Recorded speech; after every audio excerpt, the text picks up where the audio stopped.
Na kągi, sveikos, mielos klausytojas. Šiandien tęsėme rubriką Pokalbį su specialiste ir šiandien su didžiausiu malonumu noriu pristatyti Jums Jurgą, holistinės sveikatos atstovę, kuri tuoj prisistatys pati. Ir kas man labai džiugu, buvo iš tikrųjų didžiulis atradimas ir didžiulis džiaugsmas, kadangi kai vyksta konsultacijos, jūs žinot, kad psichosomatika mes dirbam su emocijom, jausmais, pojūčiais, taip. Ir labai dažnai aš susidurdavau su tokia problema, iš tikrųjų problema, kad kai mes dirbam su virškinimu, su antsvoriu, su hormonais ir visais kitais tokiais dalykais, kas vienaip ar kitaip susiję ne tik su emocijom, bet reikia visada padėti ir fiziniam kūnui, taip, nes aš visada sakau, viską reikia žiūrėti kompleksiškai. Tai vad visada man labai labai trūko žmogaus, į kurį galima būtų kreiptis arba jūs nukreipti tokiais atvejais. Tai va, tai didžiulis mano atradimas, tikiuosi ir jums bus ir įdomu bus paklausyti. Tai va ir paprašysiu tada Jurgos prisistatyti, ko, kokio, kokios gyvensenos atstovė, apskritai apie save truputėlį. Labą dieną visiems. Ačiū, Lina, tikrai už pakvietimą. Labai malonu dalyvauti ir pasidalinti tuo, kuo gyvenu, kas man pačiai labai įdomu, kad sveikatos visi klausimai tikrai mane veža, labai domina. Ir truputį apie mane. Aš esu gydomosios mitybos terapeutė, studijas baigiau Londone. Ir mano kelias į sveikatą, tai trumpai truputėlį įvada, ne, apie save, tai gimiau ir augau medikų šeimoje, tai tas sveikatos fonas visą laiką supo mane. Tik tai tuo metu turbūt dar nebuvo laikas, nes tikrai netikiu atsitiktinumais, tikrai jų nėra, bet tuo metu pasirinkau kitą kelią, ne mediciną, ir praėjus kažkiek tai laiko susidūrus pačiai su sveikatos problemomis ir neradus atsakymų į juos, pradėjau tikrai giliai domėtis, kodėl yra taip, iš kur kyla tam tikri simptomai, ką aš galiu pati padaryti, ar aš galiu paveikti kažkaip tai savo mitybą. Buvo labai labai daug klausimų ir dėja aš jų negavau, ta prasme, tradiciniai medicinai, ir nusprendžiau, kad aš noriu eiti giliau, noriu sužinoti pati ir padėti savo pirmiausia. Čia, žinai, suveikia tas turbūt kaip lėktuve yra ta deguonies kaukė, ne, kad tu užsidedi savo, tada tu galėsi padėti kitam. Tai pas mane turbūt tas principas buvo. Tai ėjau vedina to, kad padėti savo gilinti, sužinoti, išmokti, ir dariau namų darbus, ieškojau, kur tą galiu padaryti. Taip atsirado tos mano studijos būtent Londone, nes tik tai ten mačiau tą gylį, kurį aš galiu gauti, tas tokio studijų lygį, kokį aš norėjau būtent ten. Ir labai džiaugiuosi, kad priimu tą sprendimą, labai atsivėrė daug, ta prasme, dideli žinių klodai, daug informacijos, ir tikrai esu laiminga, kad dabar galiu dalintis su žmonėm, galiu padėti, nes tikrai padėjau savo, žinau, kaip daug dalykų veikia, ir esu labai patenkinta, kad esu čia, kur esu. Mhm. Labai smagu, visą laiką labai smagu girdėti tas moters kaip savirealizacijos įėjimo į tą tašką, kur vat, jau norisi aukti ir būti. Tai kaip klausytojas, žiūrėkit, čia dar vienas sėkmės atvejis turbūt bus. Va, ir kitas dalykas, tada grįžtam prie tos sveikos mitybos terapijos. Apskritai, kas tai, galbūt kažkam iš viso yra pirmą kartą girdi tokį terminą. Mhm. Jo, dabar apie tą naturopatinę mediciną aš truputėlį norėjau įvesti, kad papasakot, kokie yra tie, kas tai yra, ne, nes žmonės klausia, kas ta naturopatinė medicina. Tai pirmiausia, tai yra tokia sveikatos priežiūros rūšis, galim sakyti, kuri yra orientuota į paties organizmo savireguliaciją ir paties organizmo išsigydymą. Tai čia yra pagrindinis tas fokusas. Ir to specialisto, kuris dirba toje srityje, to naturopato arba naturopatinės medicinos atstovo, tai yra tokie tikslai, kad jeigu tu nueini, tarkim, į tradicinę mediciną, tau gydo diagnozę arba simptomą, ar ne, tai naturopatas jisai žiūrės ne į simptomą, bet žiūrės į priežastį. Ir pagrindinis tikslas yra rasti priežastį, ne užsiciklinti ant simptomo ir žiūrėti siaurai, bet žiūrėti į priežastį, nes kūnas neveikia kaip atskiras organas, jisai veikia kaip sistema, todėl tu turi žiūrėti sistemiškai ir ieškoti būtent tos tikrosios priežasties, to trigerio. Tai tas vienas yra labai svarbus. Toliau į žmogų vėl žiūri kompleksiškai, nes žmogus yra visuma, ar ne, visokių ir simptomų visuma, ta prasme, tai žiūri jį kaip į visumą. Ir dar vienas dalykas, ką norėjau užakcentuoti, kas naturopatinė medicina yra labai svarbu, yra toksai angliškas posakis one size fits all, kad vienas kažkoks tai dydis net tinka visiems. Tai čia tas neveikia, tas metodas netinkamas, kad tu negali to paties metodo, tarkim, taikyti ir kitam žmogui, ir dar antram, ir trečiam. Kad ir žmogus atėjęs su tą pačią diagnozę, jisai gali turėti visiškai kitą, skirtingą tą sveikatinimo protokolą, nes visi mes esam skirtingi ir tu negali taikyti to paties. Tai va čia tie tokie akcentai, ką norėjau užakcentuoti, kas tai yra, kuo tai skiriasi. O mūsų kūnas tai yra toksai stebuklingas darinys, jisai tokius turi atsinaujinimo ir savigydos metodus, kad tik tai suteikiant jam galimybės, mes iš tikrųjų galim leisti jam pačiam gyti. Tai čia ir yra naturopatinės medicinos arba funkcinės medicinos atstovo arba specialisto tikslas privesti organizmui iki tokios, leisti organizmui gyti pačiam. Nes jeigu mes kalbėsim pavyzdžiais, tarkim, ar ne, odai reikia mėnesio, ar ne, kad atsinaujintų. Žarnyno gleiviniai reikia 5 dienų. Tai ta prasme, jisai turi galimybės naujintis ir regeneruotis, tiesiog turime suteikti jam tinkamas sąlygas. Mhm. O kaip, vat, kaip atrodo, tarkim, žmogus turi tokį įrašą ligos istorijai, na, tarkim, imam vis tiek čia moteriška auditorija, 99%. Tai, tarkim, elementariausia vat, hormonų disbalansas, taip. Tai jeigu ateitų pas tave kreiptųsi taip, vat, su šituo, kažkokių rekomendacijų, įžvalgų ir panašiai, tai kaip tai turėtų atrodyti, reikia kažkokius tyrimus atlikti ar nereikia ir apskritai, kaip viskas vyksta. Tai gal dabar truputėlį papasakosiu, kaip tai vyksta, kaip konsultacija vyksta, kad truputėlį praktiškai kaip atrodytų, ar ne? Tai žmogus pirmiausia ateina su savo istorija, ar ne? Jisai turi kažkokias tai ligas, jisai turi genetinius kažkokius tai ten mama, tėtis ar ne, brolis, sesuo sirgo. Ta man svarbu žinoti, nes atsižvelgiam visą laiką ir į genetiką. Aišku, genetika nėra tas dalykas, kuris 100% ten lems ir tikrai tai bus, bet tai yra vienas iš tų rodiklių, kurį visą laiką turi pasižiūrėti. Tai žiūri jo, ne, ką jisai turi, kokius simptomus, kokie yra jo pagrindinius nusiskundimai. Tada pereini jo, jeigu jisai turi kraujo tyrimus, tai yra labai gerai, kuo naujesni, tuo gerai, bet niekada nevertini kraujo tyrimų izoliuotai. Ta prasme, pasiimi kraujo tyrimą ir tu gali, niekada taip nedarai, tu kraujo tyrimą dėti į tą vieną dėlionės dalelę, kad susidarytum tą visą bendrą vaizdą. Ir tada su žmogum tu realiai eini per visas jo kūno sistemas. Tu būtinai kalbi apie virškinimą, nes virškinimas yra labai svarbi mūsų gyvenimo viso ir mūsų sveikatos dalis. Tu kalbi apie virškinimą, tu kalbi apie tai, kaip jisai miega, koks yra jo ritmas. Ne tik apie tai, ką valgo, bet ar ne, kaip jisai su stresu susitvarko, koks jo gyvenimo būdas, kokie jo įpročiai. Ta prasme, tu palieti nuo to, kaip jisai atsikelia iki to, kaip jisai eina miegoti, ką jisai veikia. Ir perini per visas jo tas sistemas, kad susidaryti vaizdą, kur galimi tie trigeriai. Nes hormonų balansas nesiranda tavasme iš dangaus ir tai nėra susiję vien tik tai su hormonais. Tai yra ir šalutiniai dalykai, kurie ateina. Tai gali būti nervų sistemos kažkokia disreguliacija. Tai yra dalykų, kuriuos tu turi surasti, kas yra tas trigeris, kur yra ta pagrindinė dalis, kodėl žmogus jaučiasi blogai. Tai čia būtų pagrindiniai tie dalykai, į ką mes atsižvelgiam, kad žiūrim viską. Nežiūrim, pavyzdžiui, ateina, man yra refliuksas, ar ne? Tai aš niekada nežiūrėsiu tik į skrandį, ar ne? Aš žiūrėsiu, kodėl jam yra tas refliuksas, kas sukelia, kada tau atsirado, ką tu valgai, gal nuo kažkokio tam tikro maisto, gal nuo kažkokios tai emocijos, gal nuo kažkokio tai pergyvenimo. Nu, ta prasme, žiūri plačiai apie tą visą dalyką, neužsifokusuoji tik tai vieni tą. Mhm. O yra skirtumas, vat, kiek veiksni terapija, sakykime, žmogui, kuris ką tik susidūrė su vienokia ar kitokia vat, diagnoze, ne?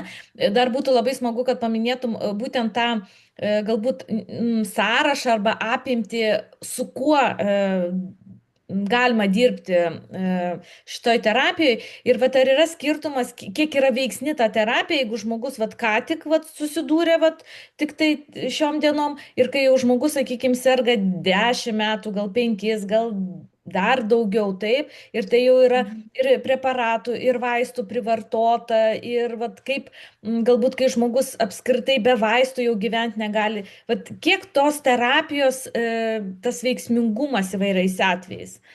Žinoma, čia kaip ir visur, kaip ir visuose dalykuose, kuo tu anksčiau, ta prasme, suvoki, supranti ir nori imtis tos atsakomybės, tuo yra geriau, tuo yra mažesnė ir žala organizmui padaryta. Ta prasme, tai yra tikrai geriau kuo anksčiau, bet niekada nevėlu tą pradėti, nes jeigu ir tu nusprendai, kad tu vis tiek nori tos pagalbos ir jau užstrigai tame rate, kad eini ir nieks nesibaigia ir nieks negerėja, bet nori kažkokio tai pokyčio, tai visą laiką tą galima daryti, tai nėra tokio kažkokio tai termino, kad va, jeigu jau tu tiek sergi, tai net nebeik. Tu negali taip žiūrėti, nes mes visi, kaip ir sakau, kūnas turi tokias stebuklingas regeneracinės savybės, kurių mes su protu dar nesuvokiam.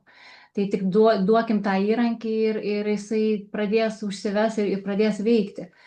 Tai atsakant į tą pirmą klausimo dalį tavo, o jeigu su kuo aš konkrečiai mano tos kertinės rytis, į kurias aš fokusuojuos, kurios man įdomios yra, tai yra visi hormonų balanso klausimai, tada yra virškinimo, nes virškinimas yra žarnyno veikla, nu tai yra taip, realiai numeris vienas sveikatos funkcijų dalis, tai žarnyno visi sutrikimai, lėtiniai uždegimai, nuovargio arba simptomai tie, kurie realiai kartojasi ir esi užstrigęs tuose pasikartojančiuose simptomuose ir tu nežinai, kas tai yra, nes niekas nežino, kas tai. Tai tada bandom tada atsekti, atvinioti tą siūlo ir rasti siūlo giją, kas tai galėtų būti. Tai jeigu taip trumpai, tai būtų hormonai, žarnynas, lėtiniai visi uždegimai, nuovargio sindromas. O sakykime, kadangi aš pati daug užklausų gaunu visokių, tai šitoj plotmėj, tai pavyzdžiui, autoimuninės lygos galima kažkiek liestis ar ne? Arba Taip. apskritai, pavyzdžiui, galbūt tu nurodėjai kažkur darbinę veiklos puslapį ar kažkur, kad aš dirbu su tuo, su tuo, su tuo. Bet žmogui iš esmės labai norisi pabandyti, sako, aš nelabai pataikau į tą sąrašą, bet aš noriu pabandyti. Galima tokia? Žinoma, žinoma, nes į autoimuninės ligas įeina dalis tų visų dalykų, ką aš išvardinau. Tai yra pirmiausia lėtinis uždegimas. Tai yra žarnyno visos, šitą pralaidau žarnyno visos bėdos. Tai čia paliesti visus tos dalykus, tvarkant visus tuos, reguliuojasi ir imuninis atsakas. Tai be abejo. Ir tokia labai populiari dabar autoimuninis tas reumatas ir irgi, nes ten irgi Taip. pastoviai lėtinis tas uždegimas sąnarių. Taip, lėtinis uždegimas čia yra tas vienas iš tų pagrindinių trigerių, kuris yra ir labai daug su lėtiniu uždegimu yra labai daug tie chroninės tos ligos, tai yra būtent to lėtinio uždegimo pasiekmė. O pačios įžvalga, vat, daug kas klauso dabar turbūt, ar klausys, vat, tas lėtinis uždegimas visų tų procesų, ta užuomazga fiziniam plane, vat, tavo įžvalga, kodėl taip, vat, kodėl ypatingai dabar, vat, nu, ta prasme, šitoje eroje, ar kaip ten pasakyti, vis daugiau ir daugiau šitokių Ir sudedamųjų dalių yra iš tikrųjų labai daug, tai yra, nėra plačiabriaunis dalykas, nėra vieno ir vienintelio atsakymo. Bet ką rodo mokslas ir tyrimai, tai yra pirmiausia, yra tavo genetinė aplinka, genetiniai kažkokie tai faktoriai, toliau yra aplinka, kurioje tu gyveni, tai yra, mes dabar, kodėl mes daugiau tų ligų vis turim, nes pasižiūrėkime į mūsų aplinką, į mūsų užterštumą, į mūsų toksiškumą, kokiame mes gyvenam. Tai yra tokie dalykai, kurie realiai yra neišvengiami, o tas iš tikrųjų yra vienas iš tų, kuris sukelia tą tokį ir patogeninės reakcijas ir toliau visi mikrobai, ar ne, visi patogenai, visi virusai, jie visi įtakoja. Tarkim, toks paprastas dalykas kaip dantenų uždegimas, tai yra burnos mikrobioma, ar ne? Mes dažnai nelabai kreipiam dėmesio ten, ten va, gal pakraujavo, gal ką. Bet kaip yra pralaidus žarnynas, taip yra pralaidi tarkim, dantenos, ne? Ir ką mes valgom, kai visi patogenai, tarkim, jie niekur nedingsta, jie nusėda į kraują, tada persineša per kraują ir tampa toksinu, tampa bakterija kažkokia tai. Tai visi tie dalykai, ką tu sirgai kažkuo, tai ai, ten praėjo, nuėjo, bet, lieka iš tikrųjų visa tai. Ir paskui, kai tu statai tą genealoginį medį darai, dėlioji tos simptomus, tu tada prieini, o tu ten sirgai, tu, aha, buvo, o ten antibiotikų kažkokį kursą gavai, aha, gavau. Tai va tokie dalykai, tada mikrobioma žarnyno nusinulino tau. Gal tada buvo dar kažkoks stresas ar ne, tada dar labiau tave nusilpnino. Tai tų dalykų labai daug faktorių sueina. Pradedant nuo to, su kuo tu gimei, koks tavo gyvenimo būdas, kokie virusai, bakterijos ir visi dalykai, kurių tu net nekontroliuoji ir net nežinai, tai tas irgi įsiskaičiuoja. Toliau tavo streso lygis, tavo nervų sistemos reguliacija. Tai visi tie dalykai susėda į tą visą bendrą didelę dėlionę. Mhm. Ir va dabar aš klausau, aš suvokiu pirmą kartą, kai su pačia bendravau, tai pas mane vienintelis žodis, kuris sukosi galvoj beklausant apie tą visą anamnezę, kiek pati surinki žmogaus, aš taip sakiau, wow, ta prasme, šitiek iš žmogaus surinkti tam, kad iš to išgimdyti kažkokią rekomendaciją ar kažkokį planą sveikatinimo. Tai vat labai norėtųsi vat išgirsti, kaip, kaip atrodo, kiek tai laiko užtrunka, kaip tos konsultacijos galbūt vyksta. Mhm. Tai dabar gal apie konsultaciją pačią, tai tikrai laiko užtrunka ir vat ką noriu dabar pabrėžti, kaip yra svarbu tas žmogaus ėjimas į tą, nes čia yra bendradarbiavimas. Mhm. Čia tu vienas nieko nepadarysi, tas žmogus, kuris jau ryštas ir kuris nori padėti savo, jis pirmiausia turi prisimti atsakomybę. Nes tu gali sudaryti stebuklingą, nuostabų planą, ten, nu, ta prasme, dangiškas, ar ne, bet žmogus įmes į stalčių ir sakys, man nieks nepadeda. Tai čia yra labai labai stiprus bendradarbiavimas ir noras eiti į tai. Ir kai tu jau to nori, arba esi tokioj stadijoje, kad darysiu viską, tik tai sakyk, ką daryti, tada veikia tie dalykai, nes žmogus nori ir daro. Tai vienas dalykas labai stiprus noras norėti tai daryti ir čia nėra dieta ir čia nėra sprintas, ta prasme greitas bėgimas. Čia yra etapas, čia yra procesas ir tu turi būti tam pasiruošęs. Tai labai labai svarbus momentas, kad žmonės tiesiog suvoktų, kad čia nebus dieta, kad tu turi tiek kalorijų suvalgyti ir nebus tik apie maistą. Čia yra, ta prasme, apima ir mitybą, ir gyvenimo būdą. Į mitybą žiūriu kaip į terapinę į terapinį dalyką, kaip į gydomąjį dalyką. Tai ir mityba, ir gyvenimo būdo pokyčiai, ir ta prasme, kaip su stresu susitvarkyti ir valdyti jį, ir ta prasme jo nenuliuosi, bet kaip į jį reaguoti ir taip toliau. Tai Mhm. yra daug dalykų, kas į tą įeina. Konsultaciją pagrindę darau online, jeigu ten būna kažkokie tai, tarkim, ar paskaitos, ar seminarai, tada žinoma gyvai pagal sutarimą. Bet online dėl to, kad tai yra platesnis susisiekimas ir gali daugiau padaryti ir apimti, negu kad važiuoti ir į tam tikrą vietą ir patogiau žmogui, nes gali suderinti bet kuriuo metu, kada jam patogu. Konsultacijos su žmogum trūksta, gal pasakysiu, kad pirminė mano konsultacija susideda iš 2 dalių. Tai yra pirmoji dalis, tai yra, kai žmogus atsiunčia man tuos pagrindinius sveikatos duomenis, jeigu turi kraujo tyrimus, surašo, kokios jo yra genetinės, ta prasme, paveldėjimai, kokios lygos, kuo jisai pats serga, kokius vaistus vartoja, kokius papildus vartoja, jeigu turi kraujo tyrimus ir 3 dienų mitybos dienoraštis. Ką jisai taip elementariai, tradiciškai arba paėmęs 3 kokias tai paskutinės dienas valgė. Tai tą turiu žinoti jau prieš tą pirmąjį kontaktą su žmogum. Tada to pirmoji dalis konsultacijos vyksta, kad mes susisiekiam ir tada aš jau einu per jo simptomus. Mes žiūrim, kas yra tas pagrindinis simptomas, tada aš kasuosi per visas sistemas, žiūrim, kokie yra pagrindiniai trigeriai. Tai taip užtrunka apie 1–1,5 valandos. Tai tokia mūsų bendras suėjimas, kada mes pasižiūrim bendrą tą jo sveikatos disbalansą. Toliau po konsultacijos per maždaug 3–5 dienas aš paruošiu jam atsakymą ir mes vėl susisiekiam ir tada aš jam papasakoju, ką aš matau, pasakau jam, kokie yra jo galimi organizmo disbalanso kažkokie tai požymiai, kur yra jo stipriosios pusės, kur yra jo silpnosios pusės. Duodu jam rekomendacinį planą, ką jam reikėtų daryti, kad išvengti to, tarkim, sumažinti ten ar ten, sakysim, pilvo pūtimą. Mes nusistatom tikslus, nes visur turi būti tikslai, negali šnekėti apie orą. Ta prasme, mes nusistatom, koks mūsų tikslas, ką mes norim su tuo pirminiu savo etapu padaryti, nes visko padaryti per vieną konsultaciją tu nepadarysi. Nusistatai tikslą ir tada tu jo sieki ir tada jisai gauna tas rekomendacijas tiek mitybos, tiek gyvenimo būdo, tiek nervų reguliacijos patarimai, su receptais, jeigu reikia, su rekomendacijom dar tokios kaip skrajutės, šitą informacinės medžiagos jisai gauna ir papasako, aš jiem įvedu į tai ir gauna taip pat elektroniniu paštu, kad bet kada galėtų prisiminti, pasižiūrėti.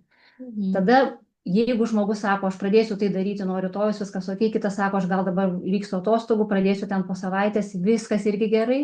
Svarbiausia, kad pradėti daryti ir daryti nuosekliai ir po nuoseklaus darimo maždaug visada rekomenduoju antrąją konsultaciją, antrinę, pakartotinę po maždaug 2 mėnesių, pasižiūrėti, kaip jiems sekasi, kaip kūnas reaguoja, gal kažką keičiam, gal koreguojam, gal reiktų kažką pamažinti, gal padidinti, nes visų reakcijos yra skirtingos. Mm. Ir tiesiog pritaikyti, priadaptuoti dar kartą ir tada tu žiūri, kaip pasikeitė, ką galim padaryti, tokį feedbacką susirenki iš žmogaus. Supratau. Tai, na, labai daug darbo ir netgi darbas, iš tikrųjų tikras darbas, turbūt prasideda dar iki pirmos konsultacijos, nes reikia apie save tiek daug papasakoti, tiek daug informacijos surinkti. Tai šiaip yra labai smagu. O koks vat, amžiaus kontingentas, su kuo vat, dirbi? Na, sakykime, be abejonės, paauglystėje labai daug kas susiduria ir su hormonais, ir ta pati ten odos problemos, ypatingai virškinimas, nes jaunimas apkrautas viskuom dabar ir tie egzaminai visi jaudulys, faktas ten streikuoja ir skrandukai ir visi kiti dalykai. Tai vat, jeigu nepilnamečiai, paaugliai, vat, turi tokių dalykų, tai jie turėtų tada kreiptis su tėveliais, ar tėvai kažkaip su jumis, su pačia susisiekia ir apie vaiką tada pasako. Vat kaip, ar apskritai nedirbi su paaugliais, vat, kaip, koks kontingentas, su kuo dirbi?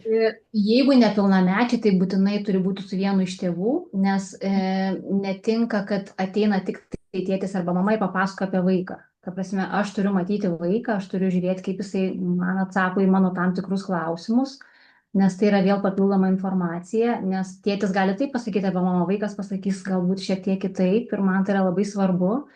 Tai informacija yra surenkama iš abiejų, tai jeigu nepilnamečiai, tai būtinai su vienu iš tėvelių, o daugiau amžiaus tokio kažkokio tai kartelės tikrai nesu uždėjusi. Tiesiog pagal tuos kriterijus, kuriuos aš pasakojau, kurios mano yra tos pagrindinės fokusos rytis, tai vat aš jas fokusuojos, o kažkokios tai amžiaus ribose kartelės tikrai nededu. Galbūt po kažkiek tai laiko mano praktikos išsigryninsiu ir galbūt keisiu, bet dabar tiesiog nededu kažkokio tai amžiaus cenzo. O jeigu mamytė, pavyzdžiui, kreipiasi dėl visiškai mažo, gal ne kūdikėlio, bet kokio ten metukų, 3 metukų, kad ten, sakykime, užkietėja pastovi viduriukai arba pilvo skausmai ir gydytojai nelabai randa tokio vaiko pas Tada dietologą. žinoma, jo. Tai Tada aišku, irgi. jeigu ten ar lėliukas, ar ten mažas vaikutis dar ir neaiškiai kalba, ar ten dar kažką, tai žinoma, tada galima kalbėti su vienu iš tėvelių, ar su mamytė, ar su tėčiu. Bet irgi Ir galima korekcija. taip galim. Supratau. O vat, vyresnis kontingentas, senjorai, ar yra šiaip kontraindikacija kažkokia šitai terapijai, kažkokie susirgymai, žmonių kažkokia kategorija, kur, na, kaip pasakyti, neduos norimo galbūt rezultato, ko klientas, pavyzdžiui, tikisi, arba žmogus besikreipia. Kas yra labai svarbu ir ką labai vertinu, tai yra visuomet pasižiūriu, labai įsivertinu jo paciento vartojimus vaistus su vartojimais papildais, tarkim, nes yra daug kontraindikacijų, kurių žmonės nežino ir tarkim, vartoja vaistus ir net, tarkim, vaistai vienas su kitu jau gali kontraindikuoti ir duoti šalutinius poveikius. Toliau gali būti ir maisto papildas, kurį tu, savo taip išsirašai. Tai irgi jisai, tai tuos labai dalykus pasižiūriu ir atveju dabar galbūt, jeigu taip pasakius, ko dabar nesiimčiau, šiam etapui, nes noriu dabar fokusuotis į tas rytis, nesiimčiau onkologiją sergančių žmonių šiuo metu, nes tai yra jau visiškai kitas rytis ir yra visai, ta prasme, kitos technologijos ir visa kita, tai to galbūt nedaryčiau šiam etapui, nes noriu fokusuotis, kaip minėjau, į tas kitas pagrindinės rytis. Bet taip labai svarbu pažiūrėti, kokia yra jo būklė, kas yra jam dabar šiuo metu, kokie jo vaistai, tai tą tikrai įsivertinu ir net per tą pirminį tą mūsų pokalbį, kai žmogus jau skambina arba rašo registruoti, aš paklausiu, kas yra. kokie yra pagrindiniai simptomai, kuo skundžiatės. Ir tada gali įsivertinti, ar tu tą darysi, tu tą gali daryti, ta prasme, ar tu galbūt rekomenduosi savo kolegai, kas irgi yra visiškai normalu, nes nu, nei vieno nėra žmogaus, kuris būtų ekspertas visame kame. Mes visi turim savo sritis, kuriuose mes gilinamės ir darbuojamės. Supratau. Tai šiaip labai, labai daug informacijos, labai gražios informacijos, labai naudingos informacijos ir tokių specialistų tikrai, nežinau, man pasirodė per mano keletą metų, kad yra didžiulis trūkumas mūsų šalyje, ypatingai va tas va požiūris, kad vat į viską kartu. Taip, vat tikrai, vat, kai, tarkim, su visa pagarba, tarkim, nueini pas gastroenterologus, panašiai, jeigu skrandis, tai reiškia nuo skrandžio vaistas, jeigu ten nevirškina žarnyne, ten peristaltika stringa, tada tenai, bet be gilesnės analizės, be bejonės, kai ateina žmogus, turi 10 minučių, tai nieko tu ten su juo ir neprisiklausinėsi. Tai kadangi pas mus liko keletą dar minučių, tai ką vat norėtum pasakyti, dar galbūt paagituoti arba kažkokią žinutę klausytojams? Ką norėčiau pasakyti, kas man labai iš tikrųjų ir neramina mane, ir tokį kelia tokį susirūpinimą, kas dabar vyksta socialinėse medijose, ar ne, ta tokia savigyda, kai aš išgyjau, tu čia va, daryk tą, valgyk tą, gerk tą, ir tas žmogus rekomenduoja ir kabutėse gydo kitus, tai man tas kelia iš tikrųjų siaubą, kai matau, kai žmonės savo pavyzdžiais, neįsigilindami kito žmogaus, nei jo metabolinius procesus, nei jo virškinimo sistemą, nei jo genetiką ir kaip jis iš vis absorbuoja tam tikras medžiagas, ta prasme, kaip siūlo ir ar tai papildai čia kodas, pirk tą, nu man žinokit, kelia tikrai siaubą, kai matai, kaip tu net žolele gali savo pakenkti. Tai su papildu taip pat ir ta prasme mes ir papildus turim rinktis ne dėl to, kad čia labai madinga arba mano draugė geria, arba ten kažką tai miltelius kažkokius tai varsto. Tai, nu, labai labai turim būti sąmoningi, tai aš labai noriu palinkėti visiems būti sąmoningiam, nes gyvenam nu, tokiam virsmo dabar tokiam etape, kaip greitajam traukiny ir tiesiog nepamiršti, paskaityti ir tas etiketės pasižiūrėti. Pažiūrėti, iš kur tas maistas, pažiūrėkit, anksčiau vaisiai, daržovės, ekologiniai visi tie dalykai, ar ne, jie buvo kasdienybė. Dabar tai yra privilegija. Tai kur čia progresas, kur mes einam visą tai. Tai aš nebijau to sakyti, kad maisto pramonė ar apskritai pramonė, jie nedirba žmogaus gerovai. Jie, ta prasme, dirba pardavimam, pelnam, bet ne dėl to, kad žmogus būtų sveikas. Tai čia yra labai svarbu ir tiesiog, nu, daug dalykų ateina iš to, ką mes valgom, ką mes dedam į burną ir tie visi ir pripratimai, ir paskui mes turim nutukimus ir visus tuos metabolinius sindromus, insulino rezistencijas ir visa kita, iš ko visa tai ateina. Tai labai noriu palinkėti tiesiog būti sąmoningiam, neklausyti, nežiūrėti, ką daro kiti, bet įsiklausyti savo kūną, nes tik tavo kūnas yra vienintelis unikalus ir jisai turi tas galias, tik tai mes turim jam suteikti. Tikrai pritariu kiekvienam žodžiui, pantrinu. Ir, na ką, turbūt rezumė ta, kad viską, ką darote, reikia daryti atsakingai, sąmoningai ir jeigu liečia sveikatą, vis dėlto į tai eiti individualiai kažkaip tai. Taip. Tai ką, tai labai ačiū Jurga už tai, kad sutikai pasidalinti savo terapiją, kaip tai veikia, kas tai yra. Paliksime kontaktus prie šio įrašo mūsų pokalbio. Ir ką, pačiai palinkėsiu to progreso, taip, sąmoningų užklausėjų ir net nebejoju, kad susitiksime dar ne vieną kartą. Nes ačiū Lina, labai ačiū visiems. Bendrų tikrai atrasim. Dėkui. Iki. Iki.